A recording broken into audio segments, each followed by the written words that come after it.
प्रणाम साथियों, हिंदी काव्य धरोहर में आपका स्वागत है। जी, आज हम लोग मुंशी प्रेमचंद्र जी की एक बेहतरीन कहानी सुनेंगे जिसका नाम है कर्मों का फल।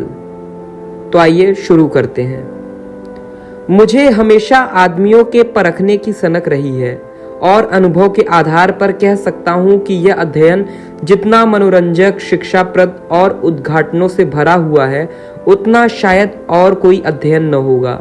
लेकिन अपने दोस्त लाला साईं दयाल से बहुत अरसे तक दोस्ती और बेतकल्लुफी से संबंध रहने पर भी मुझे उनकी थाह न मिली।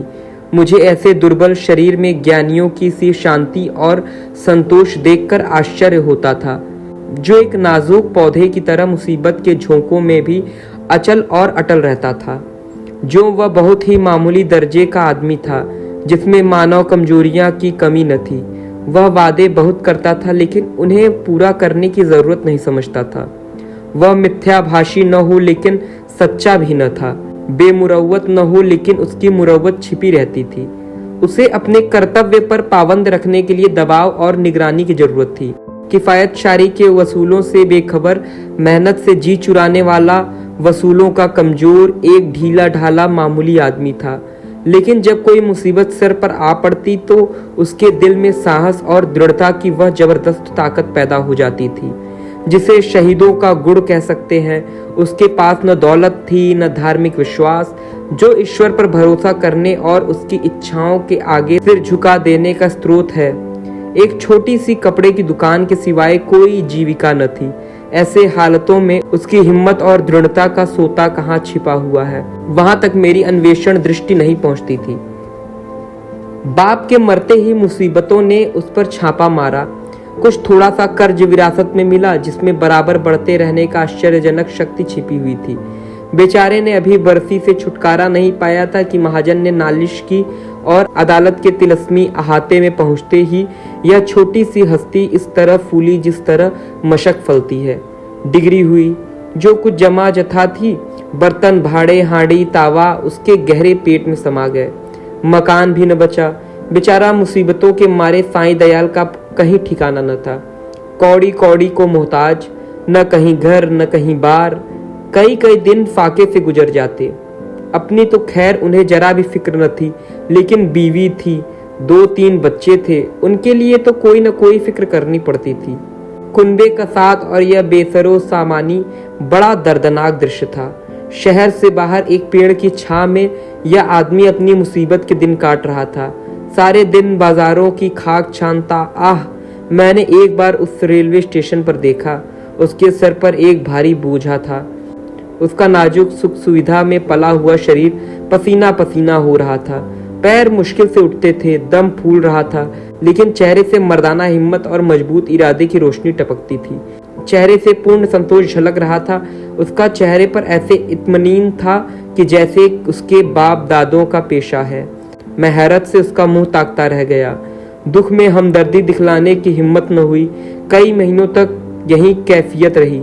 आखिरकार उसकी हिम्मत और सहन शक्ति उसे इस कठिन दुर्गम घाटी से बाहर निकल लाई।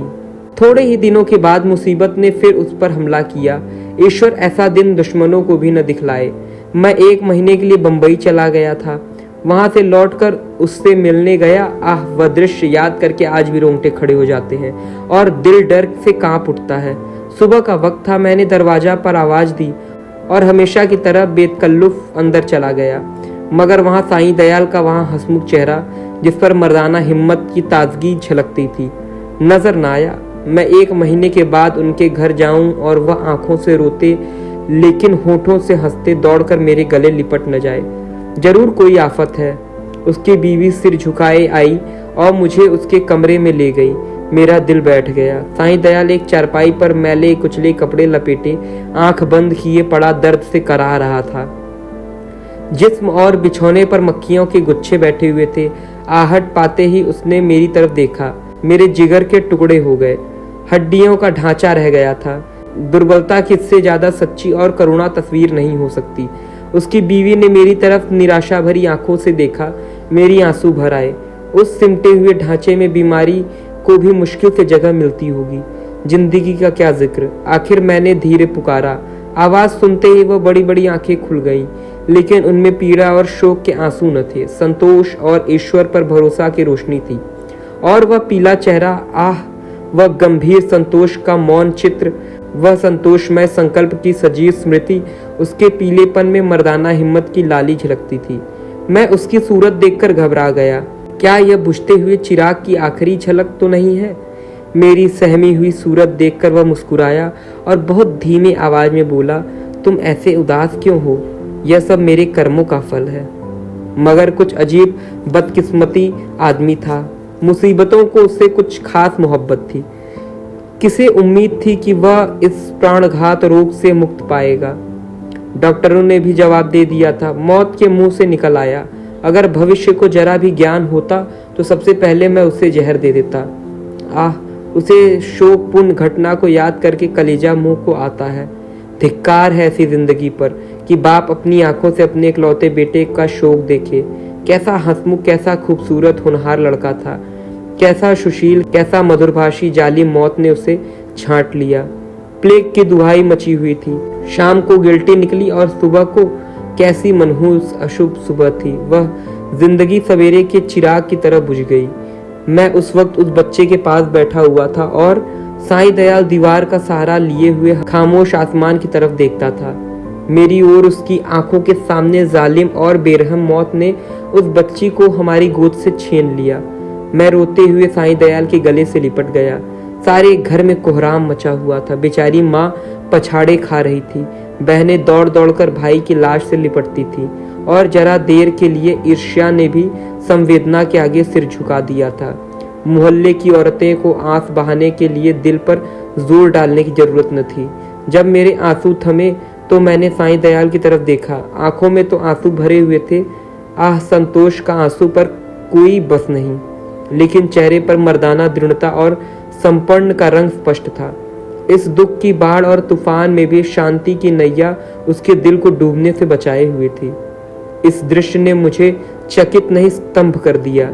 संभावनाओं की सीमाएं कितनी ही व्यापक हो, ऐसी हृदयद्रावक स्थिति में होश हवास और इत्मीनान को कायम रखना उन सीमाओं से परे है। लेकिन इस दृष्टि से साईं दयाल मानव नहीं, अति मानव था। मैंने रोते हुए कहा, भाई साहब, अब संतोष की परीक्षा का अवसर है। उसने दृढ़ता से उत्तर दिया, हाँ, यह कर्मों का फल है। मैं एक बार फिर भौचुक होकर उसका मुंह ताकने लगा। लेकिन साईं दयाल का यह तपस्वियों जैसा धैर्य और ईश्वर इच्छा पर भरोसा अपनी आंखों से देखने पर भी मेरे दिल में संदेह बाकी थे। मुमकिन है जब तक चोट ताजी है सब्र का बांध कायम रहे, लेकिन उसकी बुनियादें हिल गई हैं, उसमें दरारें पड़ गई हैं। वह अब ज्यादा देर तक दुख और शोक की जहरों का मुकाबला नहीं कर सकता। क्या संसार की कोई दुर्घटना इतनी हृदयद्रावक, इतनी निर्मम, इतनी कठोर हो सकता है? संतोष और दृढ़ता और धैर्य और ईश्वर पर भरोसा, यह सब उस आंधी के समान घास फूस से ज्यादा नहीं। धार्मिक विश्वास तो क्या, अध्यात्म तक उसके सामने सिर झुका देता है। उसके झोंके आस्था और निष्ठा की जड़ें हिला देते हैं। लेकिन मेरा अनुमान गलत निकला। साईं दयाल ने धीरज को हाथ से न जाने दिया। वह बदस्तूर जिंदगी के कामों में लग गया।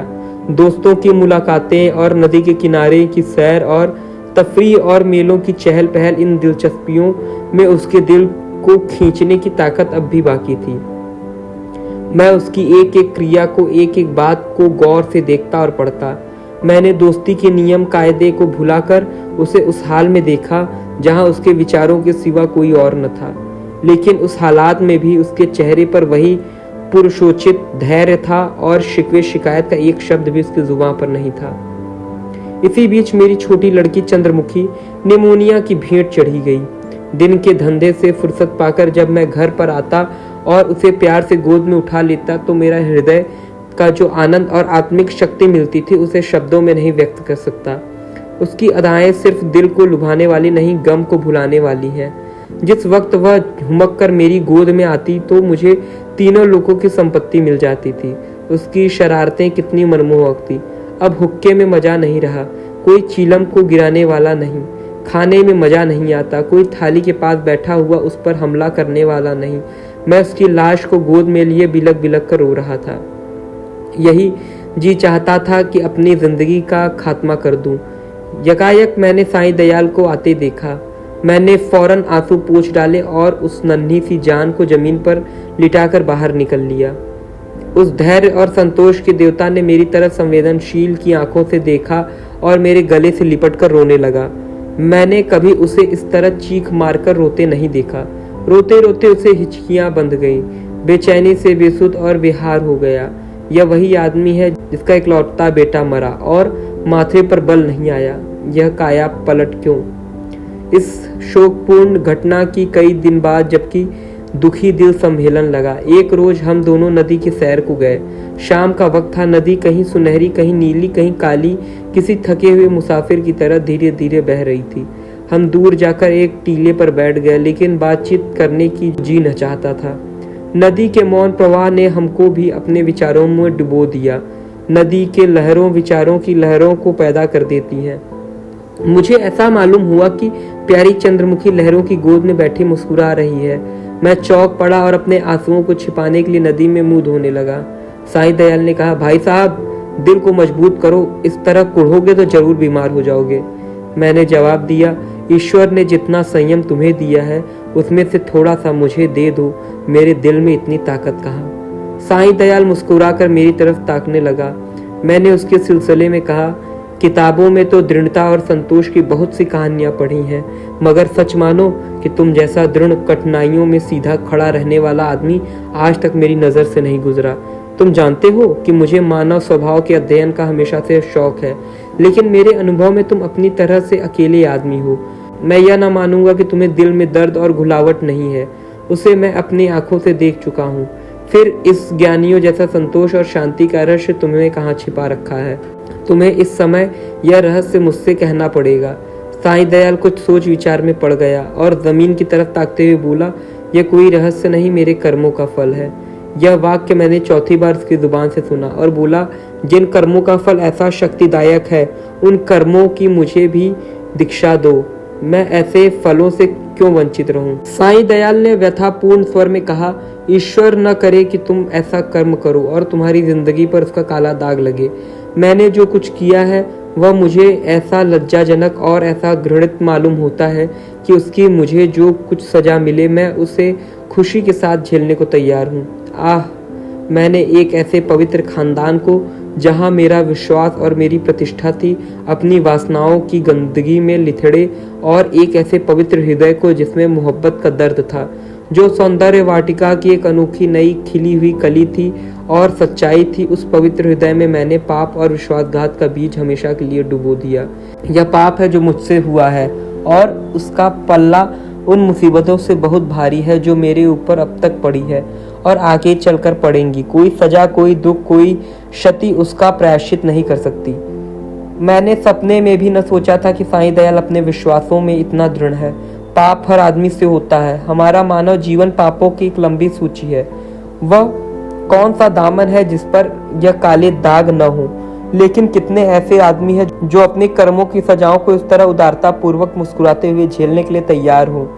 हम आग में कूदते हैं लेकिन जलने के लिए तैयार नहीं होते।